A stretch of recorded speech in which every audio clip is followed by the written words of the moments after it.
Hi, I'm Paul Taylor. I'm the founder of the law firm Truckers Justice Center and one of the attorneys here. And we've been doing a series of videos on court cases we think drivers should know about. And some have been Supreme Court cases, others have been Court of Appeals. And I'm going to talk about a Department of Labor case. And it was our case. We've had some significant decisions, but most of the big significant decisions that affected truck drivers have involved essentially constitutional issues. And while I have personally had 3 petitions for certiorari, a petition for review, granted by the Supreme Court, it hasn't been on constitutional issues, and it was when I was a lot younger and a little slimmer and a little less jowly. So it's been a number of years since I've had a Supreme Court case. But there have been significant cases that impact drivers' lives that we've been involved in here at Truckers Justice Center. And I've talked about some cases that significantly affect drivers' lives that were not our cases, particularly the owner-operator cases that were brought by OIDA 25 years ago. But I want to talk about a case called Tim Bishop versus United Parcel Service. And this was a Department of Labor case. And it was the first case to deal with an amendment to the whistleblower protection provisions of the Surface Transportation Assistance Act, also known as the STAA. You might know the STAA from the standpoint as it's the law signed by President Reagan in 1982, had taken effect January 1 in 1983, that gave us 48-foot trailers at the time. Since been amended, I believe it was George H.W. Bush increased it through legislation passed by Congress to 53-foot. And it gave us 80,000-pound gross vehicle weight rating, or gross vehicle weight maximums on the federal interstate system and certain U.S. routes known as the national network. But the STAA has a whistleblower protection provision, which a whistleblower is somebody who refuses to work in violation of a law or a regulation, or somebody who blows the whistle to the government or internally to the employer on an illegal practice by the employer or by a coworker.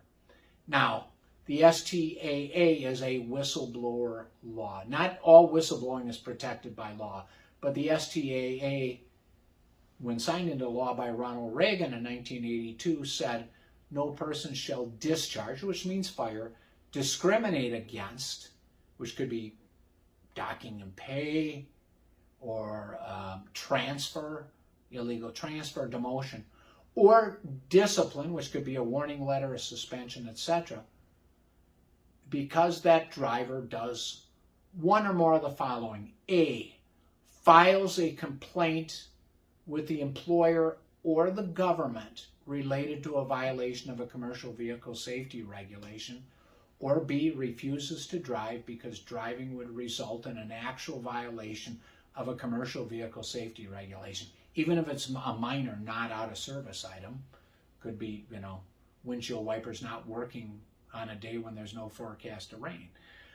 Or C, because the driver refuses to drive because driving creates a reasonable apprehension of serious injury to the driver or the member of the public because of the vehicle's perceived unsafe condition. So those were the original employee whistleblower protections signed by Ronald Reagan.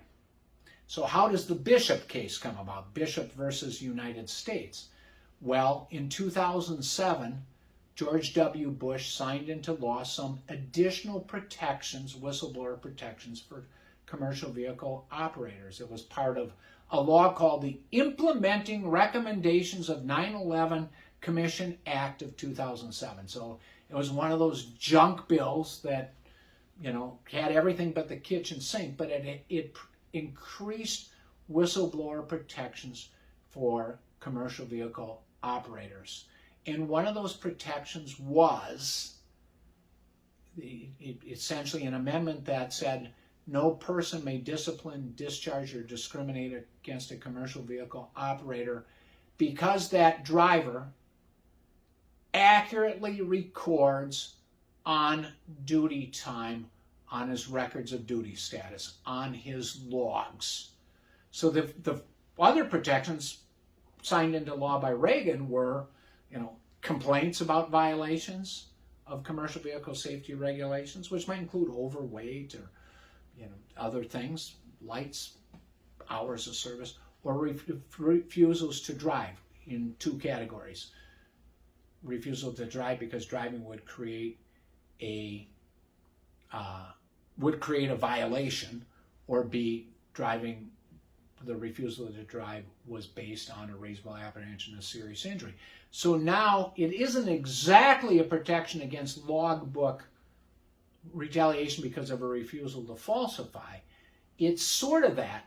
It's protection because you've accurately recorded on-duty hours, which is on-duty not driving, and accurately recording driving time. So that was added in 2007. So what happened in Bishop versus UPS, which makes this such a significant case, is that was the first case to make its way up through the Department of Labor. These cases under the STAA's whistleblower provisions go through the Department of Labor. It was the first case to deal with this amendment that signed into law passed by Congress, signed by Bush in 2007, that protects accurate recording of on-duty time.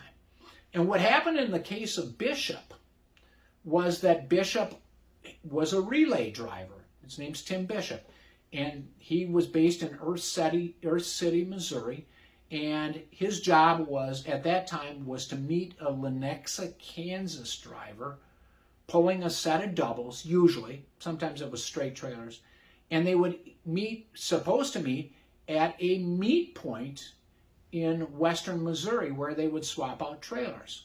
So UPS has had a unique logging system. These drivers have a device called an IVIS, and it stands for In-Vehicle Information System. And part of that system records RPMs, certain amounts of the speeds, and it includes things like you can press a button that says meal, which results in an e-log, and they've been doing this for years. Prior to the e-logs, UPS had this system. It creates, you punch on the button meal, that's off-duty time. If you press on a button meeting, that's on-duty not driving, which you might do if your boss is going to chew you out because you broke some sort of policy or you weren't fast enough. There's a constant pressure at UPS to meet certain time standards. They call them allowances. There's a button that is called turnaround. That's where, on the UPS IVIS system, that's where a driver is going out. In this case, Bishop is going to meet a driver at Lenexa, Kansas, and his time swapping out the double sets is to be recorded as, on the IVIS, the log, as turnaround, which is recorded as on duty, not driving. So what happens in Bishop's case is he's been instructed by UPS that he has to stay with the set. He needs to stay with the set, at least at that time, at the time of the facts giving rise to the case. He was not allowed to leave the proximity of the truck. So if you're required to stay with the truck, that's on duty, not driving time. In fact, he was in a truck. It wasn't equipped with a sleeper berth, and he had to sit in there and wait. He couldn't walk across the interstate at 1 a.m. to get a hamburger at McDonald's when he was at this meet point. So Bishop records that time as turnaround, which results in a log that says on duty, not driving. UPS's instruction is you record it on meal, off duty. Essentially, UPS instructed its drivers, what they call feeder driver, which is an over-the-road driver, as opposed to the package car drivers, which are the little brown truck drivers. Those drivers going to meet points and waiting on their meet driver were instructed to falsify their logs by logging that time as meal off duty on their IVAs. UPS fired Tim Bishop, and he grieved it through the union grievance process system. They fired him for what they call proven dishonesty, which is a cardinal sin under the collective bargaining agreement between UPS and the Teamsters union. Mr. Bishop had so-called union representation, a business agent who simply did not understand logbooks and how somebody could be a business agent, union business agent for, and I'm not anti-union, in fact I'm pro-union, but I believe the business agents had to be, need to be educated. This was a lame business agent who essentially, told Bishop to throw himself on the mercy of the labor grievance panel. Well, ultimately Bishop got fired, and we came in and brought the case. It was almost a no-brainer, but it was the first case after these 07 amendments to deal with the new protection applicable in 07, signed into law by Bush, George W. Bush, that said you cannot be disciplined, discriminated against, or discharged because you accurately record on-duty hours. And Bishop was out of work a number of years and went back to work. The administrative law judge from the Department of Labor who presided over the case said this protection is clear, essentially. He's on duty, not driving when he's at a meet point because he was not free to leave the premises. And since he recorded that time as turnaround, which results in a log that says on duty, not driving for that 7 or 8 minutes or 12 or 20 minutes that he was waiting almost daily for a meat driver, for his meat driver from Lenexa, Kansas, he was protected under the STAA's whistleblower provision. And Bishop was returned to work after being gone several years. He got his back pension contributions. He got back pay got back wages, and he got damages for mental pain. And the judge awarded us our attorney's fees. This case isn't that significant because we got attorney's fees and he got his job back. But it's significant in respect to if you log time you're required to be at a shipper waiting.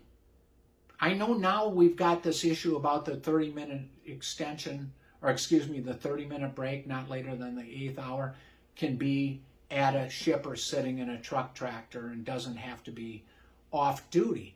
But the fact is, if you're required to remain in attendance of a commercial vehicle for a breakdown at the receiver, you're required to be on the dock to do a piece count. Unless you are free to pursue activities of your own choosing, you are on duty. So I use this in the Bishop case and in other cases on accurate recording since Bishop versus UPS is, may I go play golf? So I asked the management officials in Bishop's case, was he free to go off and play golf for 9 holes of golf, or play mini golf, or go bowling? No, he had to remain with the truck. If you're required to be in attendance of a commercial vehicle, you're required to be there. You can't enter the sleeper berth, you're required to be on a dock. You are on duty, not driving. And that's the way you should log it, because falsification of a logbook is a felony. But you're protected from retaliation. So drivers, the lesson is here, log accurately. You absolutely have legal protections under the STAA. You can Google a case called Timothy Bishop. There's two by that name because after he went back to work, he got fired again. And we're appealing that one. But the initial Timothy Bishop versus United Parcel Service, and you'll find it. It's an important case. You all should know about it. And if you have questions about it, feel free to call us. Thanks for watching.